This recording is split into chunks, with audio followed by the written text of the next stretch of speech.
Talking about the game itself, the final season of the Icers as a club team is just weeks away. 41 years of club hockey here at Penn State, and you've been part of it for over half of that. I hate to I hate to bring that up. Are you able to put it in perspective, in a nutshell, both the on ice and the off ice stuff that has gone over that 4 decades? When I start getting caught up in that, it's easy to get choked up. And I 2 weekends ago at the Alabama game, we had probably 40 of our former players up here for the game. There was a big group of us that were at the same tailgate, and we took a big group picture. And everybody's just jazzed about what's coming. And while there is a part of me that will certainly miss the fact that we were, this kind of grassroots, effort, this is what we've all strived for. And, there are certainly some kids that are being caught up in the transition, and I do, feel for what they're going through. But we have, made the leap that we've always hoped for. The excitement, the enthusiasm on the message boards, the emails. I know Dr. Larry Hendry, who was the first coach of the club team back in 1971, has been on this mission to find everybody that played back in the days, and he has helped reconnect with so many of those people, and they're all like sponges. They want to learn more. Wow, this is so exciting, etc. But we're also we're going to the big time. I mean, it's going to be a big business. It really is, and so we're going to lose some of that quaintness that we had with the Icer program. That was really this tight-knit family of alums and sponsors and boosters, and but let's face it, it was that helped us get to where we are now, and I hope we don't ever lose that. I know we won't with Josh Brandwein because he lived it. He was a part of this, and I know that he and his staff understand that. And the more I get to know Coach Godowski personally, having just spent 8 hours in a car with him to and from Buffalo, it's just amazing how much we share in common, how the philosophies that we have, the importance of continuing the Penn State hockey family tradition and atmosphere. That makes it easier to not get overly sentimental about what we've been through. It's the journey is a story in and of itself, and it'll be told, I'm sure, and it should be told.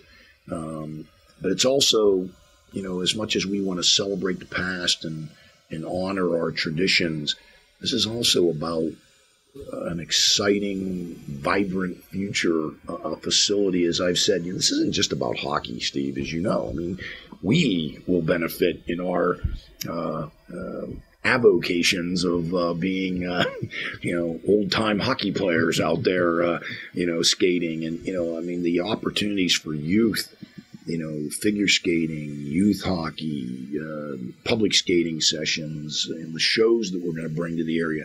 This facility is just going to be a much, anticipated, used, benefit to the winter scene. Well, for a whole year. I mean, it's going to be a whole year facility. And again, I can't stop smiling. I mean, there's a lot of battles being fought, that have to be fought. There's a lot of compromises that have to be made. There's, a lot of stress, but it's been a blast. And, again, someday the story will be written, and people will I think, be just amazed at the perseverance, the passion that it took to make this happen. And again, can't continue to say this enough.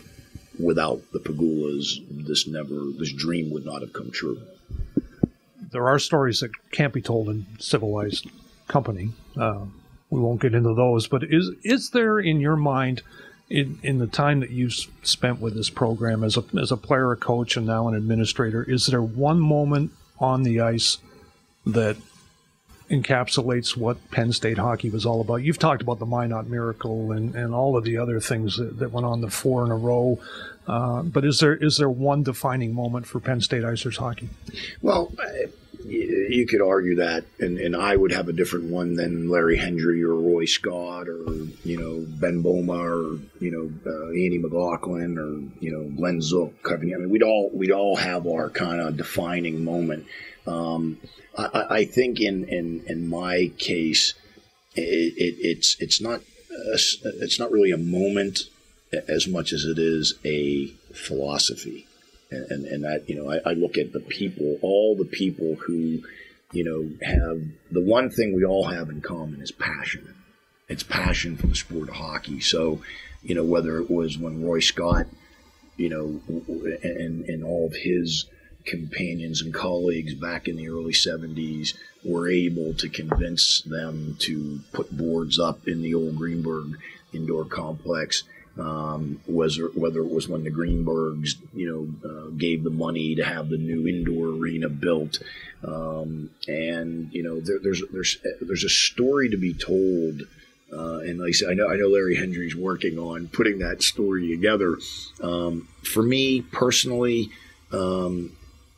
I can give you one as a player, and I can give you one as a coach, and to me, it was really the opening of Greenberg. When it opened for me, that was just a magical, when we saw that come to fruition after having to play 2 years on the road. And then as a coach, it was in 1989 when we captured our first ever ICHL championship, because nothing after that would have happened without that moment. And that was when the place was packed. We turned people away at the door. It was one of the most phenomenal hockey games. We beat SUNY Buffalo 8-6 in the championship game, and it was just an amazing. It just catapulted us into a whole new level. And I think everything that good about the program from my coaching experience went forward from that moment. And we always jokingly, we had a video highlight called "One Moment in Time," and it really was for me. That was the defining moment when the program just went to a whole different level, and not without its adversity.